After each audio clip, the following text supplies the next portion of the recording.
The earth since the dawn of man. Anguish and despair, governments toppled, home destroyed. Lives lost, families broken. The only light in the darkness from many victims was love. Love and war are often seen as enemies, but if you love something so much, wouldn't you be willing to go to war to obtain it? Can patience on Netflix, crowding visits with documentary. Love and war, the chemistry of warfare.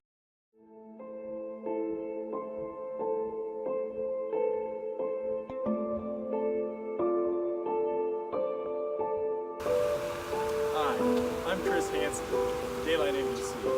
On this episode, we have Loving War, Chemistry. On this episode of Daylight NBC, we're talking about the chemistry of war. So let's examine two wars that happened with a lot of American involvement. So World War I. You want a quick summary real quick? I got you. Boom, boom, boom. 1914, Archduke Franz Ferdinand of Austria-Hungary gets kaplowed in the head. Austria-Hungary declared war on Serbia because they thought Serbia killed his boy, right? So then Serbia got his boy. Russia, it was just like, boom, boom, boom. Y'all not messing with my boy Austria-Hungary like that, all right? All right, so then after that, right? Boom, boom, boom, you feel me? And okay, Germany was the ally of Austria-Hungary. So it's just like, if you gonna mess with my boy like that, I'm gonna come after you, you feel me? So Germany steps in a war like this. All right, so pretty much after that, France was like, pretty good allies with Russia, right? So they were just, well, not with Russia, they was with Serbia, you feel me? And then what happened was Germany stepping in a war like this was just like, we gonna go around Germany to go like from Belgium into France, you feel me? And that's what a map displayed right here, you feel me? And so, oh, there's a car. All right, so pretty much after that, Great Britain was just like, hold up, Germany. You going into the neutral state of Belgium? Like, dog.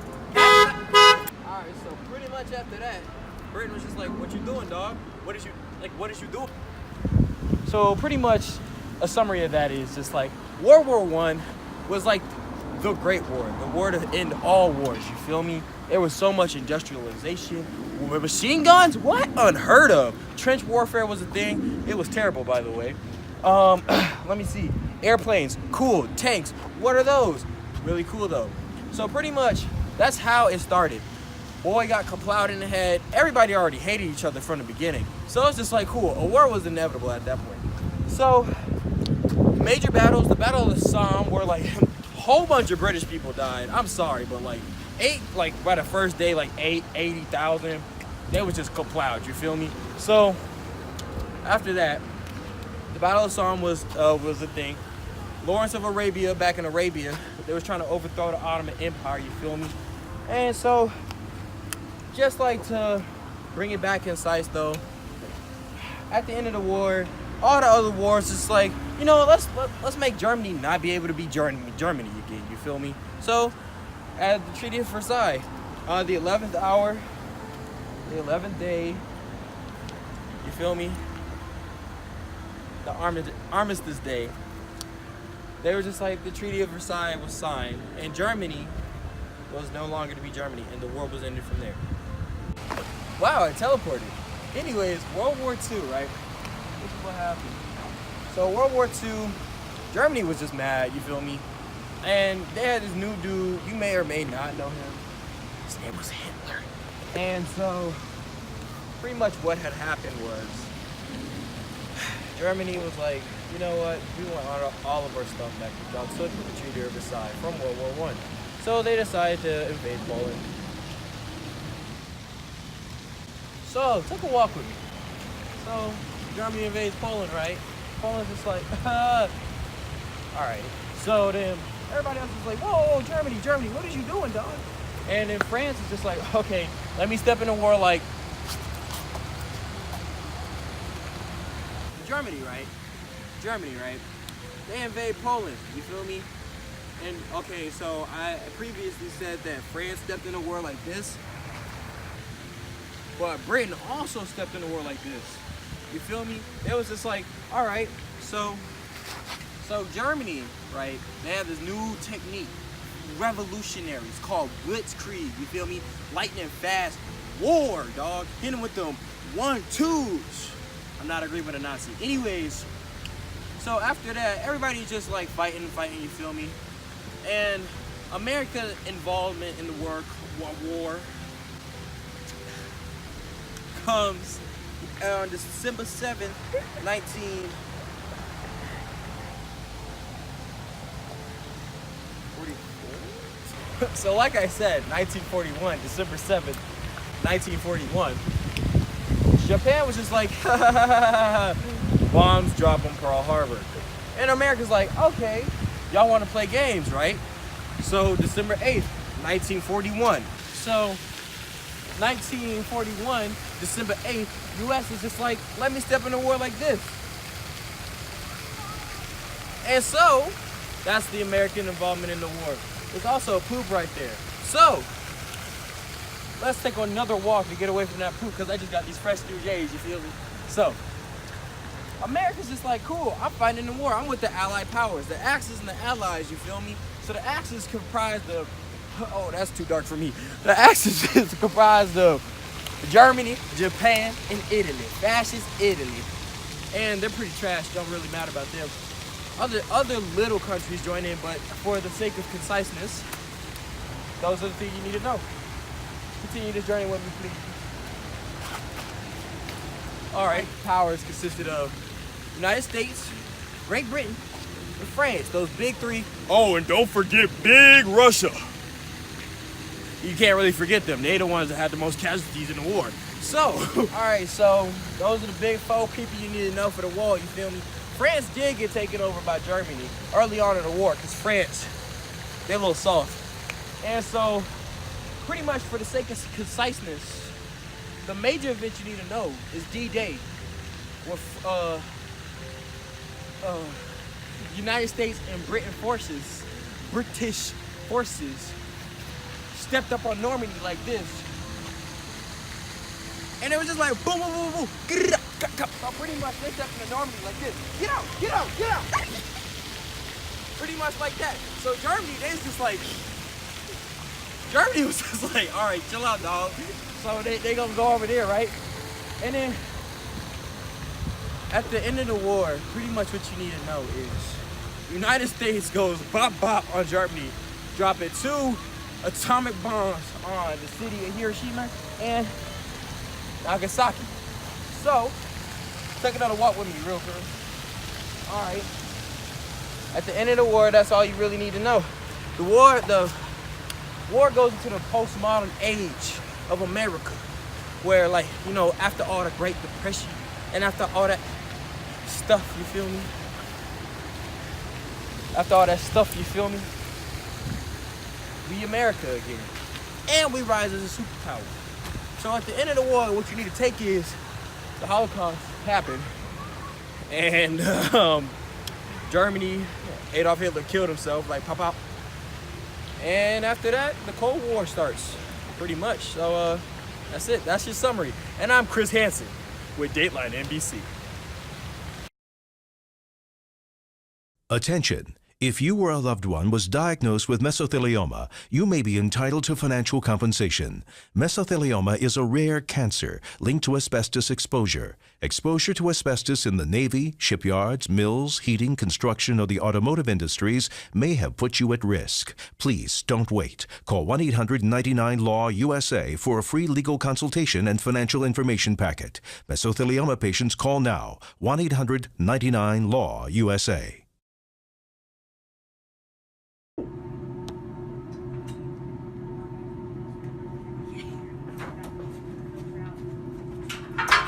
Hello everybody, my name is Kayla George, and today I'm going to be teaching you about chemistry's involvement in World Wars I and II, starting with the Haber-Bosch process. Hence the name. It was created by German physical chemist Fritz Haber and eventually industrialized by Karl Bosch with the use of catalysts and high pressure methods. So this is basically important to history and the use of fertilizers and, more importantly, explosives.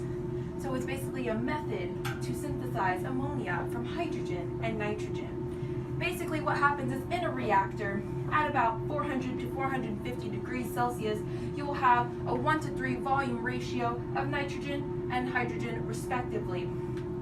And this was used by the Germans, and they were able to have 30 metric tons per day of ammonia, and this prolonged the war.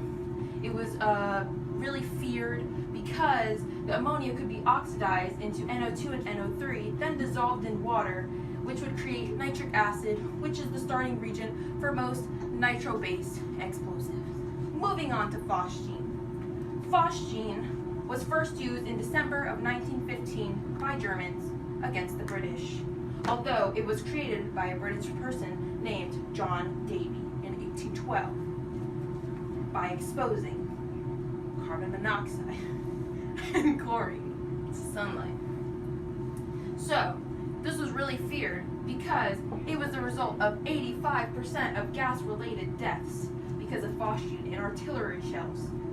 It was a colorless and musty gas, and the side effects included coughing, irritation of the throat and eyes, suffocation, and eventually death. Within the first 48 hours of exposure, if you don't have any of these, or if you do, you can also have fluid build up in your lungs, and then you would die. And then it was primarily used by the Allied powers. Now moving on to World War II. Taboo. This was a man-made nerve agent. It was very stealth because it was colorless and tasteless. It was a liquid with a fruity odor.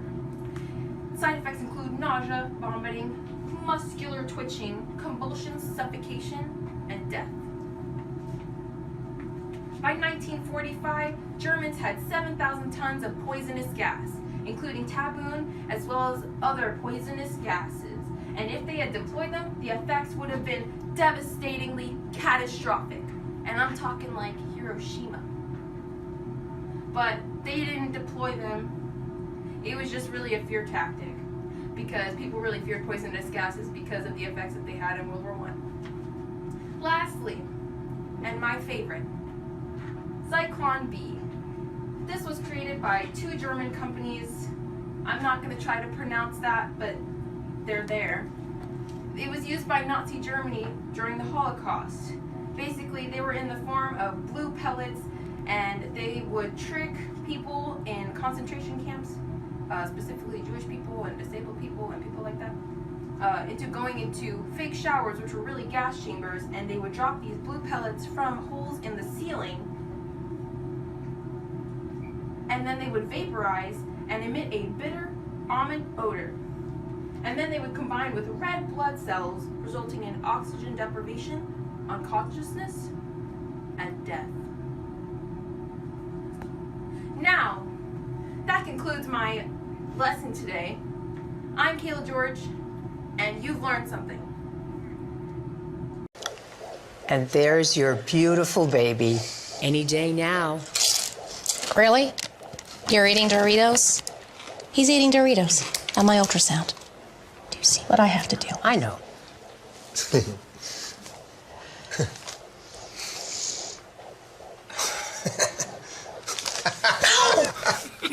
Give me that.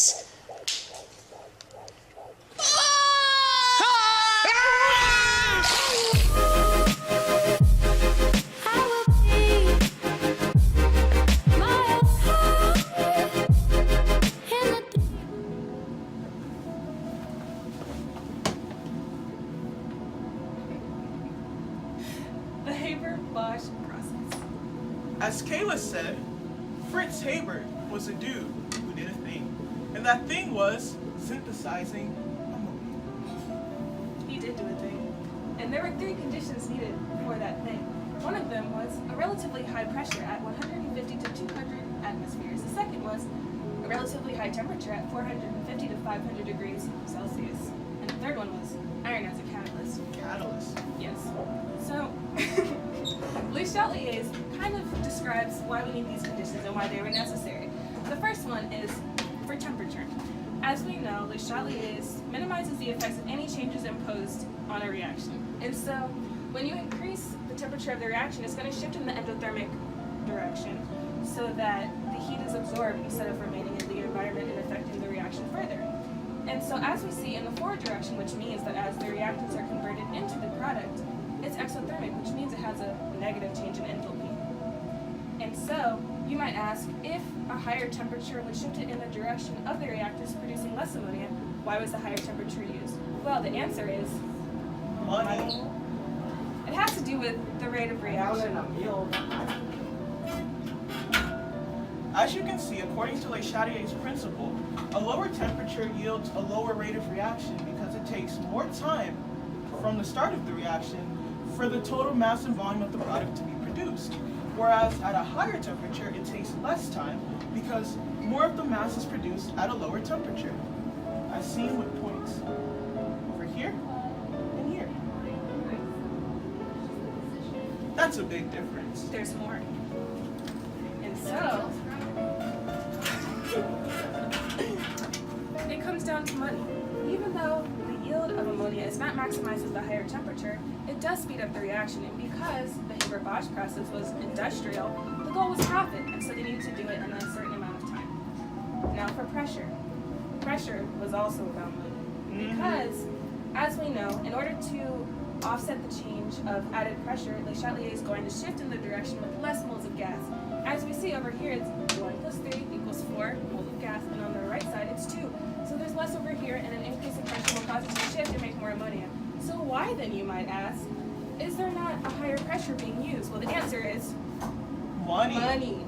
And that's because producing this high amount of pressure is more costly, and so then the cost would outweigh the benefits. So we have kind of an intermediary level of pressure. As for the catalyst, it just speeds up the process. It doesn't affect the position of the equilibrium, and again, it just comes down to Money. Reactants!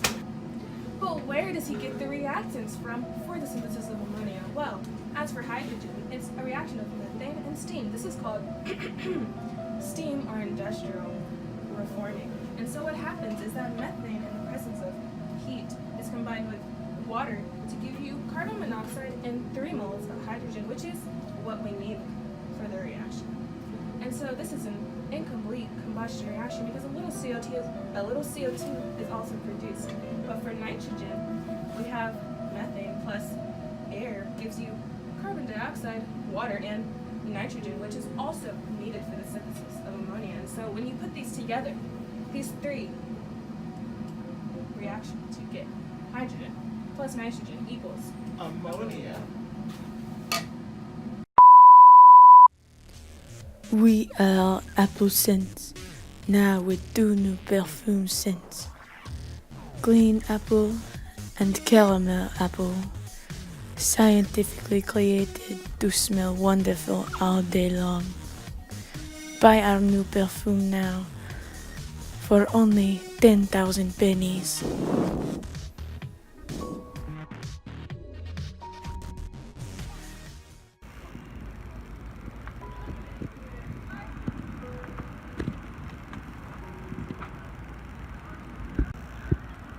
Hi. Hello there. My name is Regina George. I'm a widow. My husband, my Paul, he was in World War II and he fought for his country, but his country, they fought against him. He was being tested on with chemicals. Can you believe it? They tested on him with chemicals. I mean, he is fighting for his country, and they just use whatever they want just to see if they can use it on other people that aren't Americans.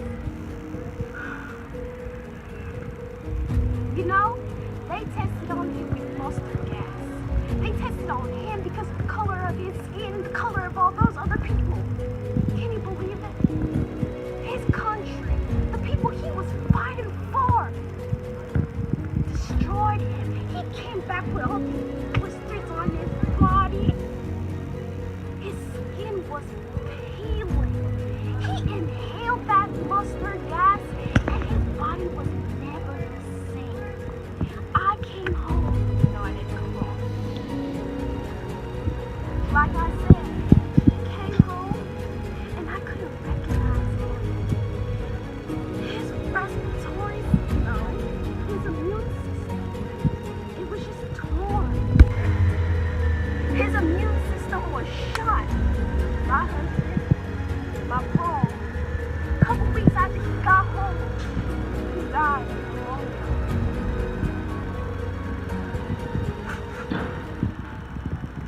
I will never forget that day. I will never forget how he was treated, how all those other people were treated. That's my story.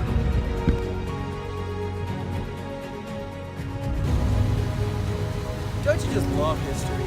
This has been Love and War, and I'm Chris Hansen. They like music.